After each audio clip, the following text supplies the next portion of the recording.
And certainly by using per diems, it's offered out there. I can't tell you how many days that we have people calling in, and we look for per diem staff, we look at part-time staff, we look at full-time staff, and we look at staff, for overtime. And we're struggling. So again, this is not a sit back and say, well, what are we trying to do and increase the taxes for the, I'm a community member. I don't want to pay additional monies in my taxes. But I also want to make sure that the residents of the nursing home get appropriate care. So I understand what you're talking to, and if you remember in some of my discussion for this coming budget, I'm worried about the transition of our residents and our staff from our present nursing home into our new nursing home. The training that has to occur on all of the equipment for our full-time, part-time, and yes, even per diem employees. And then once we move the residents into the nursing home, I need to worry about how is everything going? Making sure that everyone feels comfortable to get back into business as usual. So that's why the overtime budget projected for this coming year was increased over what we had last year. So again, the issue is we do try to use our per diem staff. We do try to, if all else fails, in our part-time staff. And then if we have to, it's our regular staff. And when you get a sick call 2 hours prior to the shift starting, which is a reality that we have to deal with, how are you going to cover the shift?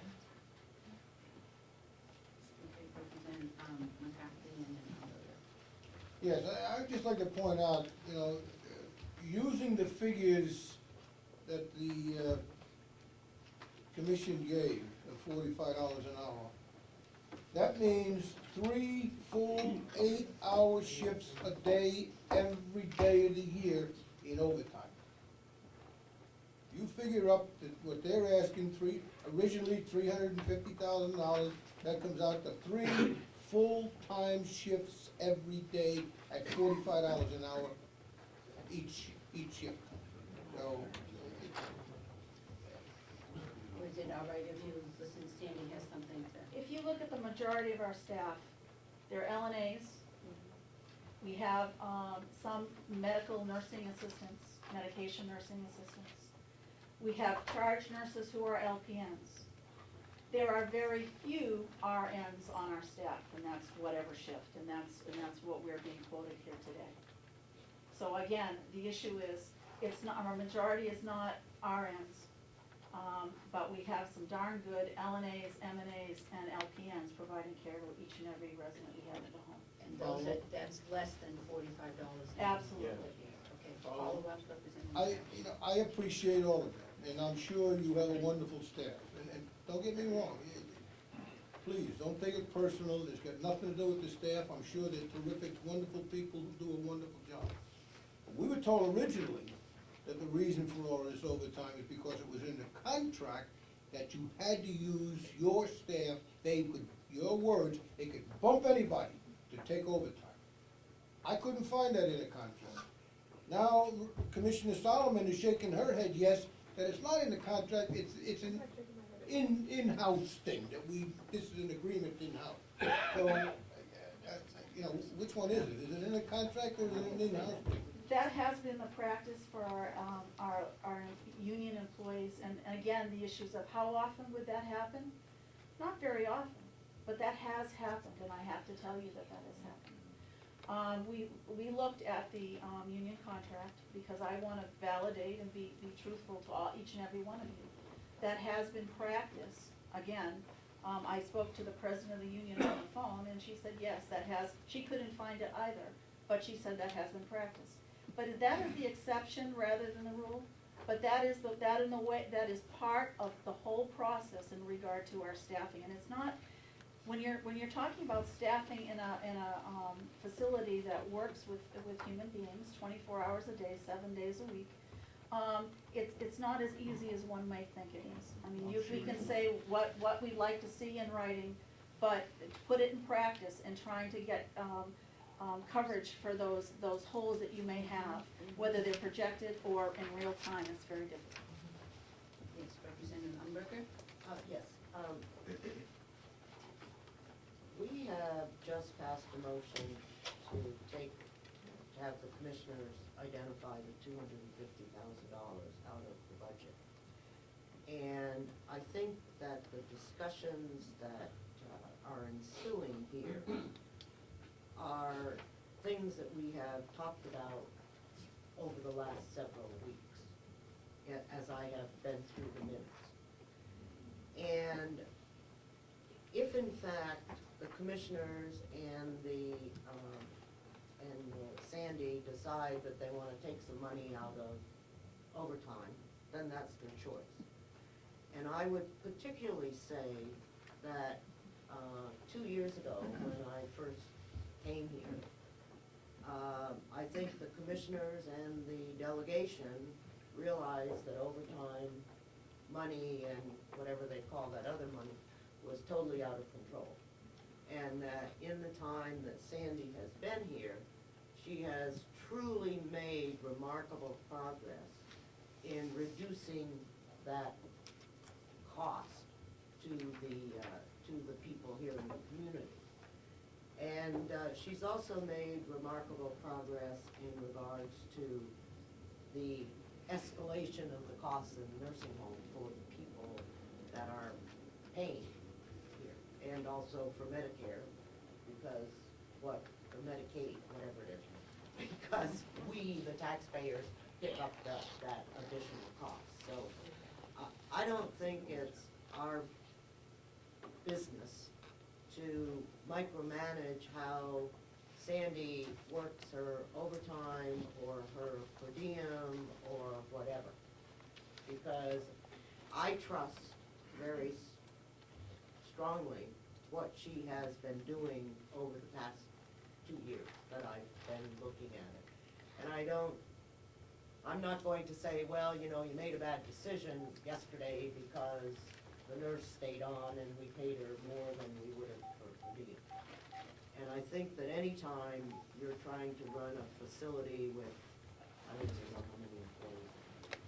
I don't know how many. You know, I'll use All it. kinds of employees. Yeah, all kinds of employees, over 100 employees in the nursing home, that you know, you can't say, you know, the decision on Wednesday, the 26th of whatever, was the right decision or the wrong decision. It was a decision that needed to be made, and she made the decision. And I've been very pleased with what those decisions have been, because they reflect in the savings that we're seeing in the budget. And I just think we ought to leave it alone. Okay, that's good, Representative McCarthy, and then I'll go back to Representative Trevisan so that he can go forward with his proposal. Thank you, Madam Chair. You know, contrary to what many of you might think, I kind of agree with Representative Umberger. I think we got it out of the closet about whether or not it's in the contract. And you know, if I could just get somebody to say, look, we will use our call-in list as much as we possibly can, and we'll do away with this bumping stuff, and try to bring costs down, you got me on your side.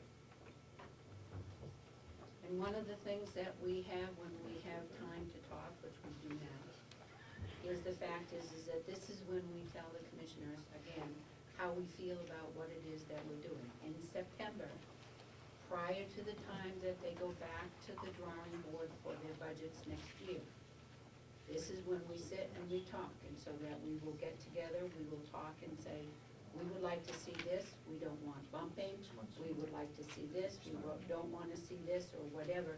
And that's when they pick up from us the goals that we can see. That we would say that perhaps there was 1 year that we said, you know, no more than 1% or 2% increase. There was a thought, do we ask for a 5 or 10% decrease in the budget? We may know, and I know that Representative Schmidt had said, you know, have we ever asked for what would it look like if it was a 5%? Last September, we chose not to ask for 2 budgets. If we decide that we're gonna do it this year, then we're gonna have to give them adequate time, because it takes a lot of money, and time to put, not money, but it takes a lot of time to put the budget up, so that we have to be realistic, and we say to everybody, we would like to see this, this, and this, but that's how we do it when we talk now to change direction and change the goal and change the proposal that we gave to them in September, midstream, like, well, we're almost at the end, I think is not fair to what we do. And again, it may be that we only wanna give them a proposal every second year, or a guideline, because, that's when we're gonna be able to be attached to it. So, Norm, Representative Trevisan, do you need to have some more discussion on your issues? Thank you, Madam Chairman. And thank you to Nursing Home Administrator McKenzie for explaining that. And just as the other members of the delegation have said, you know, our concern is just making sure that we're not overpaying. So I'm not gonna make a motion on the nursing home overtime. But I will make a motion that we reduce Sheriff's Department by 2 employees over and above the, what's that? I don't know if he has a number, but let him finish his motion. Okay. Above the reduction that we already voted on, I'll make a motion that we reduce the Sheriff's Department by 2 employees. Okay, is there a second to that motion? I don't see a second, and so I think that, that motion dies. Okay? All right, one of the things that I'd like to do now is, yes, Representative Is Bass. there an opportunity for any follow-up? Go ahead, follow up. I would like to make a motion on page 8, the sheriff's budget, that we reduce line, I think it's the uniforms, 066, from 10,000 to 6,500, and if somebody would second it, I would explain why. Tell me what, on page 8 Yep, for excuse me, 9. page 9, and it is under Uniform. uniform 052, to go from, we have now at 10,000, and you want to put it down to 6,500.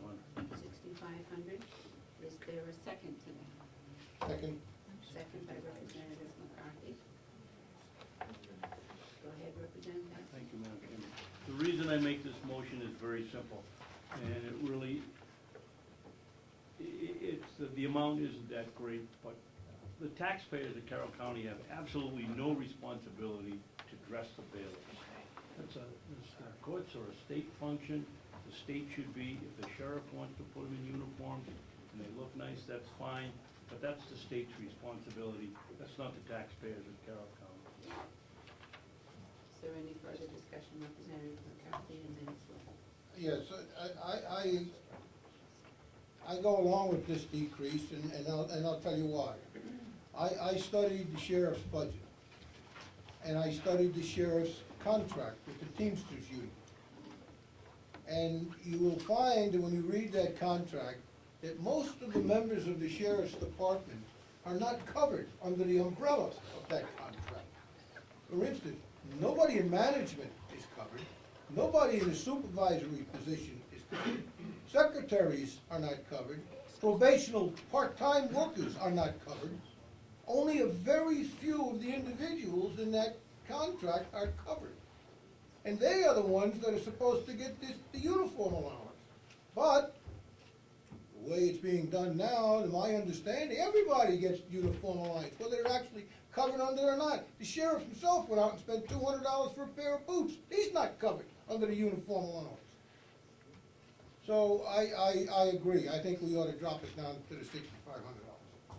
Is there any, Representative Scalia and then Representative McCarthy? Thank you, Madam Chair. And let me just first off note that I will not be voting on this because obviously I work for the department and I am a bailiff, but I do have to address it because I am on the inside and I have a working firsthand knowledge of this uniform issue. My first point is if you do reduce it to 6,500, it might not be specifically to the bailiffs where you're looking at. It could come out of their general line, and full-time deputies could suffer for a loss of equipment